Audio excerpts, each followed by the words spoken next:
Assalamu alaikum students, I hope you all are doing well. In today's video lecture I will be telling you about verbs. We will be revising verbs and then we will be starting a new topic that is in this next chapter, next unit.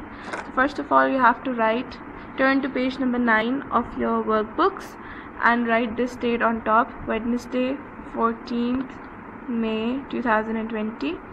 Now verbs, this exercise is about verbs.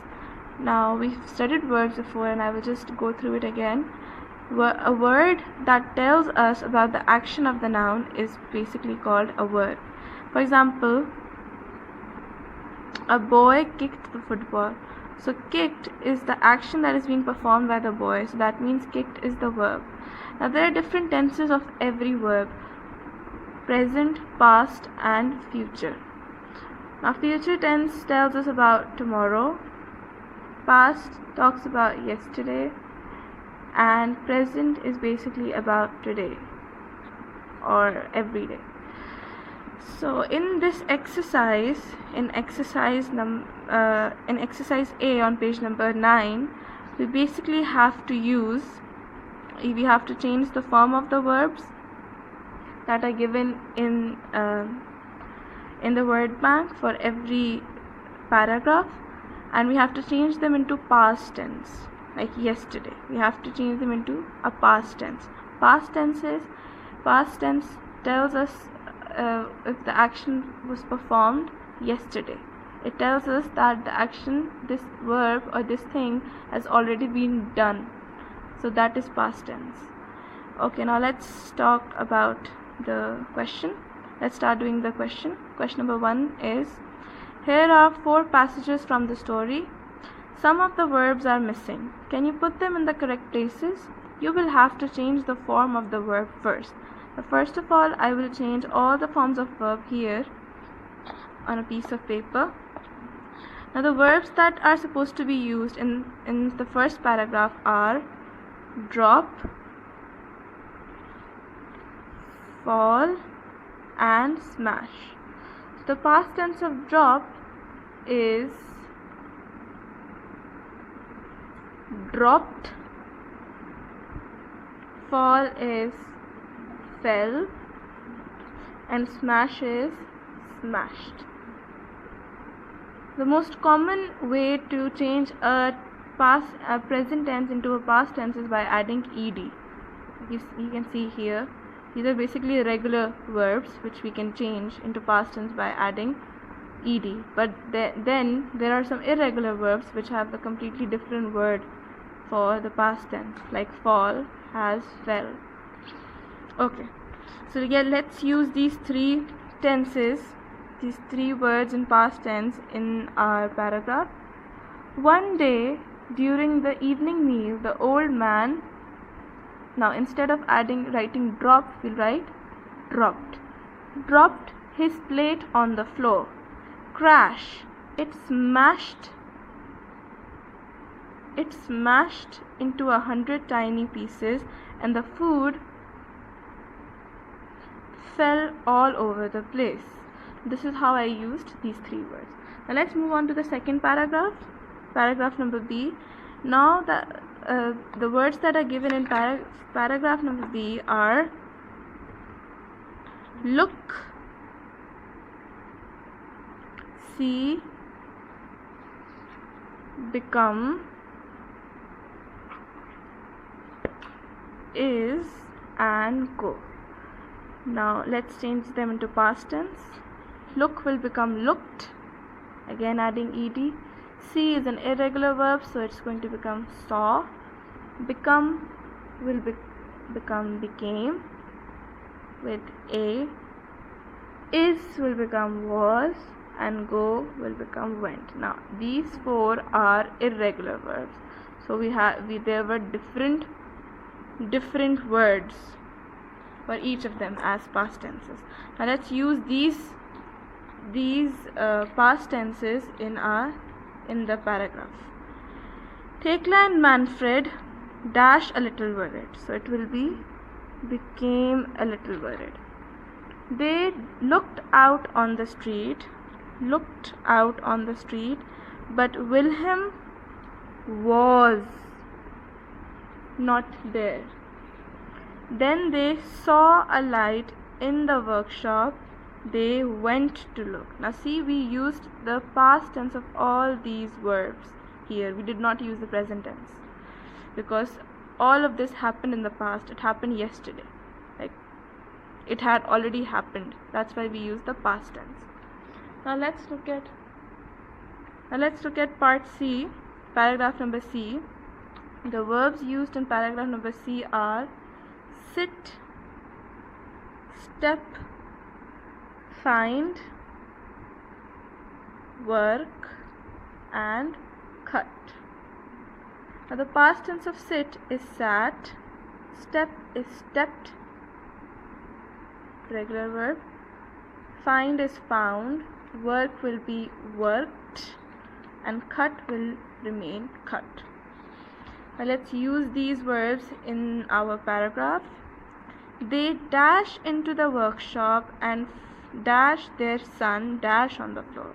They stepped into the workshop and found their son sitting on the floor.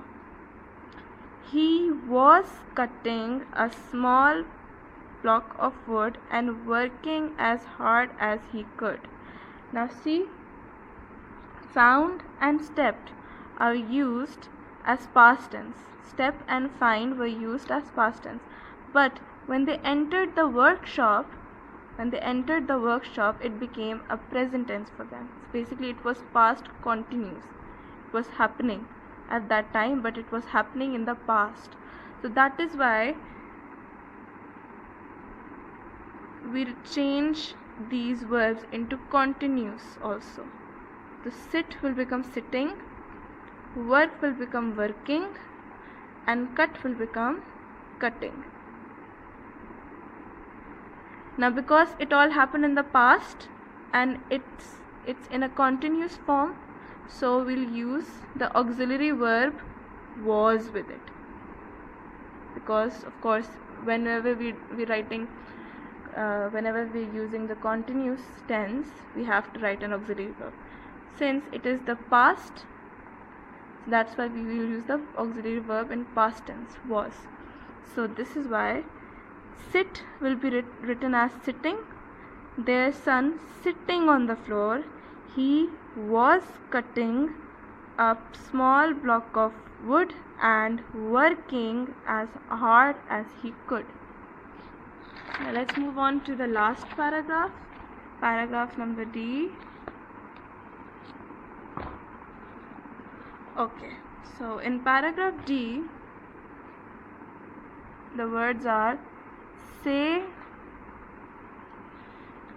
put, go, come, sit, and ask.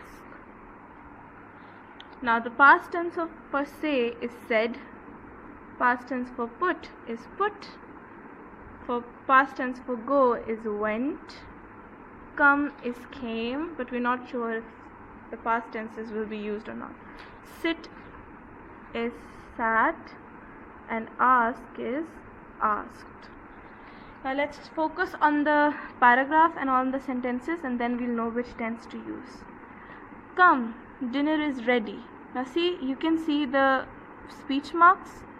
That means that this is a dialogue. So a dialogue is always, because she was telling him to do something in that moment, so that's why the dialogue will be written in the present tense. So we will use come, not came. Come, dinner is ready. Now she has already said this dialogue now, so that's why we won't say, we'll use said. Said Thekla softly, and she put her arms around her son, and the three of them went back to the house. Now from here till here, all this sentence is in past tense, so that's why we use the past tense of put, the past tense of go, that is put and went. After this, Thekla and Manfred always asked the old grandfather to sit with them at table. Now asked will be written in past tense because they asked in the past, and sit will be used in present tense because it was something that they did on a regular basis. It was basically there's something that they did in a routine. So as I told you that we use simple present tense when we are talking about something that we do every day. So that's why we will use sit with them at table. Now this is it for this video. In the next video I will be teaching you about adjectives, and I hope you have been doing this exercise with me right now. Thank you. Take care. If you have any questions, you can ask me in the comment section of this video. This is it for today. Thank you. Allah Hafiz. Students, in this video I will be teaching you about adjectives. You have to open up to page number 12 of your workbook. Now before doing anything else, write this date on top of the page, that is Wednesday 14th May 2020. Now adjectives are words that describe a noun. For example,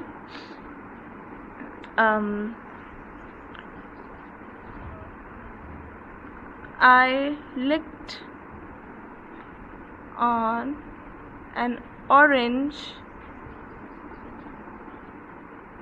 ice lolly. Now orange is basically the adjective because it is describing the ice lolly. Okay. My friend is very nice. Now nice is the word that is describing your friend, so that is why nice will be an adjective. Now in exercise A on page number 12, we are going to read out some adjectives. First of all, in the first question, you have to read the passage carefully and you have to pay attention to all the underlined verbs. Now this is basically a test if you understand a noun, verb or adjective or you don't. So in this exercise you have to read this passage, you have to look at the underlined words, and you will see a small letter on top of it. That letter indicates the blank number in question number 2, and then you have to judge whether the word is a noun, verb or an adjective.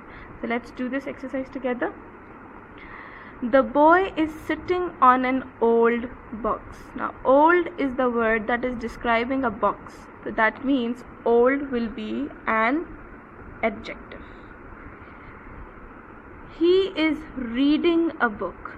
Now see, reading is basically, this word is describing, it is telling us what he is doing, so that means it's an action, so be will be a verb. There is a fierce tiger. Now tiger is a noun and fierce is describing the tiger, that means fierce is an adjective. See, behind the tree. Now tree is a noun, we all know that, it's a thing, so it's a noun. D part is a noun. The boy is looking at the pictures in the book. Now the boy is looking, he's doing an action, looking is an action, so looking is a verb, E part. At the pictures in the book. Now pictures, it's a thing, so F part will be a noun. See, he cannot see the tiger. Now G part, see is an action, so it is a verb. And last part, the tiger's long tail is up in the air. Now see, long is describing the tiger's tail, that means it is an adjective. And so now that we have attempted this exercise, we'll move on to the next one. Question number 3. Write a sentence for each picture on page number 13. Use an adjective, a noun and a verb as shown in the example. The example says the big vase fell on the floor. Now you have to make sentences for all the pictures that are that are in question number 3, and you have to use noun, you have to use a verb, and you have to use an adjective. You have to use all these 3 things. I will give you an example. Like, see here, the big vase fell on the floor.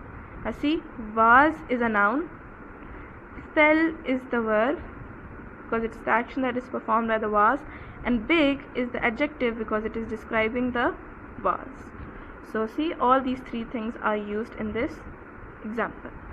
Now I will do the first part for you over here, and the last 2 parts you will do by yourself in your homework. So the first part is, I can see a girl in the picture, and there is a vase on the floor, and the girl looks very short, and she also looks confused and scared. So I can say that a part. I can either describe the girl or the vase. I can say the short girl broke the vase. See, now short is the adjective, girl is the noun, broke is the verb, and vase is also a noun. Or I can also make a sentence in another way, the alternative way. Or the girl broke the beautiful vase.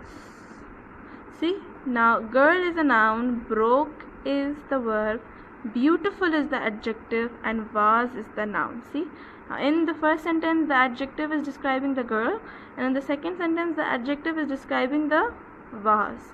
So you can make sentences in either ways. Let's discuss the other pictures and you'll make sentences by yourself. Now in the second picture, in picture number B, we can see that there is a thief, a robber, and he's stealing something, and he's trying to climb out of the window, and there is a dog who has bitten his trouser. So you can use the word bite or caught, the verbs in this for making this a sentence of this picture. And in the last picture number C, there is an old lady. She is sitting on a chair and she's sleeping, or maybe she is resting. So you can make a sentence on the old lady too. Okay, thank you so much. I hope you understood today's lecture, and if you have any questions you can ask me. Take care.